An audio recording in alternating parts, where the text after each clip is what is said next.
Narad news daily bulletin, खबरें आपके आसपास की अब आपके मोबाइल पर। भाजपा की राष्ट्रीय उपाध्यक्ष व उत्तराखंड की सह प्रभारी रेखा वर्मा ने भाजपा कार्यकर्ताओं को आह्वान किया कि आगामी विधानसभा चुनाव जीतने के लिए कार्यकर्ता अपने अपने बूथ जीतें। उन्होंने कहा कि बूथ फतेह किया तो पूरा चुनाव फतेह होगा। कार्यकर्ता केंद्र और प्रदेश सरकार की उपलब्धियों को जन जन तक भी पहुंचाएं। भाजपा की राष्ट्रीय उपाध्यक्ष व प्रदेश सह प्रभारी रेखा वर्मा शुक्रवार को विकासनगर व चक्राता विधानसभा के प्रवास पर हरबटपुर पहुंची थी, जहां कार्यकर्ताओं और पार्टी के नेताओं ने प्रदेश सह प्रभारी का भव्य स्वागत किया। पार्टी सह प्रभारी रेखा वर्मा ने हरबटपुर एक वेडिंग पॉइंट व कालसी में आयोजित कार्यकर्ता सम्मेलन में कहा कि प्रत्येक बूथ की समिति को चुनाव तक सक्रिय रहने तथा नियमित कमेटी के सदस्यों से संवाद बनाए रखने की आवश्यकता है। उन्होंने कहा कि प्रत्येक बूथ पर वर्ष भर कार्यक्रम आयोजित होते रहने चाहिए, जिससे कार्यकर्ता लगातार लोगों के संपर्क में रह सकें और सरकार की जन कल्याणकारी योजनाओं को जन जन तक पहुंचाने का काम करें। कार्यकर्ता ही पार्टी की रीढ़ है। चुनाव का वक्त ही कार्यकर्ताओं की असली ताकत को दिखाने का समय होता है, जिस पर उन्हें खरा उतरना है। इस मौके पर प्रदेश महामंत्री व पूर्व विधायक विकासनगर कुलदीप कुमार ने संगठन द्वारा दिए गए कार्यक्रमों की समीक्षा की तथा बूथ स्तर पर होने वाले आगामी कार्यक्रमों की जानकारी दी। विकासनगर विधायक मुन्ना सिंह चौहान ने कोरोना काल में कार्यकर्ताओं द्वारा किए गए कार्यों का विवरण प्रदेश सह प्रभारी के समक्ष रखा। कार्यक्रम की अध्यक्षता जिला अध्यक्ष शमशेर सिंह पुंडीर और संचालन जिला महामंत्री अरुण मित्तल व जिला मंत्री विनोद कश्यप ने किया। इस अवसर पर प्रदेश मंत्री नीरू देवी, विधानसभा प्रभारी ओमवीर राघव, मंडल अध्यक्ष हरबटपुर दिनेश कौशिक, मंडल अध्यक्ष विकासनगर ग्रामीण अनुज गुलेरिया, मोहित शर्मा, मंडल अध्यक्ष विकासनगर गौरव चावला, जनार्दन जोशी, मनोज कश्यप, संतोष रावत, संजय गुप्ता, रचिता ठाकुर, ब्लॉक प्रमुख जसविंदर सिंह, जयंती पटवाल, आशा चौहान, अमित डबराल, नीरज चौहान आदि मौजूद रहे। पछवादून क्षेत्र में केंद्रीय विद्यालय खोलने को लेकर एक बार फिर स्थानीय जनता की उम्मीदें जगी हैं। शुक्रवार को उप शिक्षा अधिकारी हिमांशु श्रीवास्तव और प्रधानाचार्य आरपी अग्रवाल, बीआरसी सत्येंद्र रावत ने केंद्रीय विद्यालय के लिए डाक पत्थर में चिन्हित सिंचाई विभाग की जमीन का निरीक्षण करने के बाद सिंचाई विभाग के अधिशासी अभियंता के साथ बैठक की। बैठक में जमीन की पैमाइश के साथ ही हस्तांतरण संबंधित मसलों पर मंथन किया गया।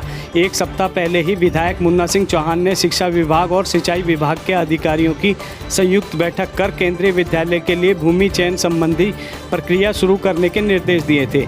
इस दौरान बैठक में सिंचाई विभाग की डाक पत्थर स्थित जमीन केंद्रीय विद्यालय के लिए चिन्हित किए जाने पर सहमति बनी थी, जिसके बाद विधायक ने दोनों ही विभागों को भूमि हस्तांतरण संबंधित कार्रवाई करने के निर्देश दिए थे। विधायक ने बताया था कि केंद्रीय विद्यालय खोलने को लेकर उनकी केंद्रीय शिक्षा मंत्री धर्मेंद्र प्रधान से भी वार्ता हो चुकी है। इसी क्रम में शुक्रवार को शिक्षा विभाग के अधिकारियों ने जमीन का निरीक्षण करने के बाद सिंचाई विभाग के अधिकारियों से जमीन की पैमाइश और हस्तांतरण प्रक्रिया की कार्रवाई पर चर्चा की। ब्लॉक के छात्र छात्राओं को इंस्पायर अवार्ड प्रतियोगिता में प्रतिभाग करने के लिए शुक्रवार को समीक्षा बैठक संपन्न हुई। ऑनलाइन बैठक में सभी विद्यालयों के विज्ञान शिक्षकों ने भाग लिया। खंड शिक्षा अधिकारी और इंस्पायर अवार्ड के जिला समन्वयक ने शिक्षकों को प्रतियोगिता के मानकों की जानकारी मुहैया कराई। जिला समन्वयक सुधीर कांति ने बताया कि इंस्पायर अवार्ड के लिए कक्षा 6 से 10 तक के छात्र छात्राएं प्रतिभाग कर सकते हैं। प्रत्येक विद्यालय से 5 प्रतिभागियों का चयन कर उनका पंजीकरण पोर्टल पर किया जाना है। बीईओ वीपी सिंह ने बताया कि आत्मनिर्भर भारत का लक्ष्य प्राप्त करने के लिए यह महत्वपूर्ण योजना है। इसमें नवाचार के विचारों और स्थानीय समस्याओं के समाधान के लिए नई तकनीकों को प्राथमिकता दी जाती है। उन्होंने बताया कि नामांकन की अंतिम तिथि 13 सितंबर तय की गई है। ब्लॉक समन्वयक विजय द्विवेदी और सह समन्वयक राकेश कन्नौजिया ने बताया कि बाल वैज्ञानिकों के चयन का ये महत्वपूर्ण मंच है। उन्होंने इंस्पायर अवार्ड योजना की विशेषताओं से शिक्षकों को रूबरू करवाया। ऑनलाइन बैठक में प्रधानाचार्य राजेंद्र अग्रवाल, विज्ञान समन्वयक डॉक्टर नरेश कुमार, सत्येंद्र रावत, राजेंद्र जोशी, मंजू कुकरेती, सीमा चौहान, राजेश मिश्रा, मोहनपाल, रवि अग्रवाल, प्रीति जैन आदि शामिल रहे। जौनसार बाबर क्षेत्र में आराध्य देव महासू देवता का जागड़ा पर्व धूमधाम से मनाया गया। 2 दिवसीय पर्व में हनोल, थैना, भंजरा, टूंगरा, लक्सियार, लखवाड़ आदि मंदिरों में देव दर्शनों को हजारों श्रद्धालु उमड़े। श्रद्धालुओं ने विधि विधान से पूजा अर्चना कर खुशहाली और सुख समृद्धि की मन्नतें मांगी। शुक्रवार को महासू मंदिर हनोल में जागड़ा पर्व के दूसरे दिन परंपरा अनुसार देव चिन्हों को शाही स्नान कराकर श्रद्धालुओं के दर्शन के लिए मंदिर परिसर में रखा गया।